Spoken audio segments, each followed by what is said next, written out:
শুভ সকাল বন্ধুরা, তোমরা কেমন আছো? আশা করি ভালোই আছো। আমরাও ভালো আছি। আর ভালো আছি বলতে এত বৃষ্টি হচ্ছে আর কি বলবো, তোমরা তো দেখছো। আর এই বৃষ্টির মধ্যে বেরিয়ে বাইরে ভিডিও করতেও পারছি না। ঠিক আছে, চলো সকালের কাজ কিছু তোমাদের দেখায়, পরে আবার কথা বলছি। আর কাজ বলতে আর কি বলবো, সকালের কাজ হচ্ছে ওই বাইক ঝাড় দেওয়া, ঘর ঝাড় দেওয়া, আর এসবই হচ্ছে বাসি কাজ। আর আজকে বাইকটাও ঝাড় দিতে পারিনি, এত বৃষ্টি পড়ছে। আর এই যে মুখ ধুচ্ছি বসে বসে, একটা ছাউনির মতো করা আছে সেখানে। আর আমাদের সব তো বাইরে বেড়াতেই হবে, বলো বাইরে না বেড়ালে কী করে কাজ করবো? মধ্যবিত্তদেরই তো বেশি কষ্ট জল পড়লে।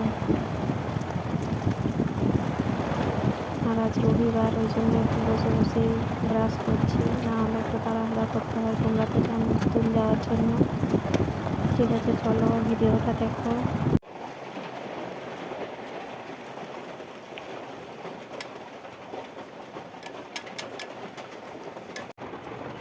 তোমরা তো দেখলে যে আমার মুখ ধোয়া হয়ে গেছে। আর এই যে চা খাচ্ছি, আর চায়ের সাথে মুড়ি আর একটু চানাচুর দিয়েছি। আর পূজা তো করবো, প্রতিদিনের পূজা, ওই জন্য চা মুড়ি খেয়েই করি। আর খালি যে চাটা খেয়ে আর জামাকাপড়গুলো গুছাচ্ছি একটু। আর এগুলো স্কুল যাই করে, সেই জন্য এখানেই থাকে। আর নতুন ঘরে কিছু জামাকাপড় রাখা আছে, সবসময় তো আর সেদিকে যাওয়া হয়নি। আর সকালে তাড়াহুড়ো করে এখানেই করা হয় সব জামা কাপড়গুলো গুছিয়ে। আর যেখানটায় গ্যাস থাকে সেখানটায় একটু মাটি দেবো ভাবছি, অনেকদিন মাটি দিয়ে লেপা হয়নি। আর মাটির ঘর বুঝতেই তো পারছো, একটু করে না মাটি দিলে তো কেমন দেখায়। আর এখানে তো খাওয়া দাওয়া সবই করতে হয়, রান্না বান্না তোমরা তো দেখেছো ভিডিওয়। ঠিক আছে, চলো জামা কাপড়টা গুছাই, তারপর একটু মাটি দেবো, তোমাদেরকে সেই ভিডিও দেখাবো।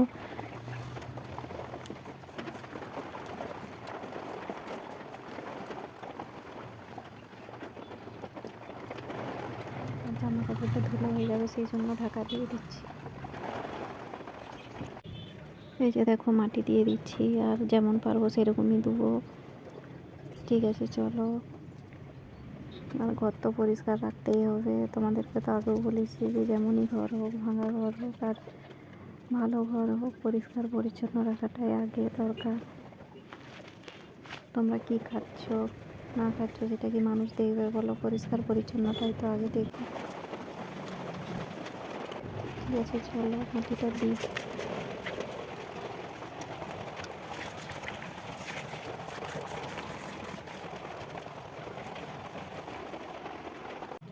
আমি মাটি দিচ্ছি, তোমরা তো দেখলে। আর মাটি দেওয়া শেষ হয়ে গেছে। আর এই যে নতুন ঘরে চলে এসেছি, চান টান করে রেডি হয়েছি, পুজো করবো। ঠিক আছে, চলো পুজোটা করি, আবার রান্নার ভিডিও তোমাদের দেখাবো। আর যদি ভিডিওটা দেখাতে নাও পারি, কি রান্না হয়েছে সেটাও দেখাবো।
দেখো এই যে পূজা করে চলে এসেছি, আর এসে এই যে উনানে ভাত বসিয়েছি, উনানে ভাত হচ্ছে। আর একদিকে এই যে মশলা বাটবো, মশলা বেটে তারপর গ্যাসে এই তরকারিগুলো করবো।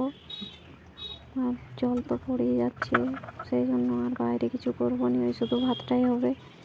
ঠিক আছে, চলো মশলাটা বাটি, আর কি রান্না হয় সেটাও তোমাদের বলছি। দেখো আজকে রান্না বলতে যে করলা আলু চচ্চড়ি আর খসলা বাটা আছে, সেটা পেঁয়াজ দিয়ে ভাজা ভাজা করবো, আর ডিম দিয়ে পটল দিয়ে একটু মাখা মাখা তরকারি করবো। ঠিক আছে, চলো পরে আবার কথা বলছি।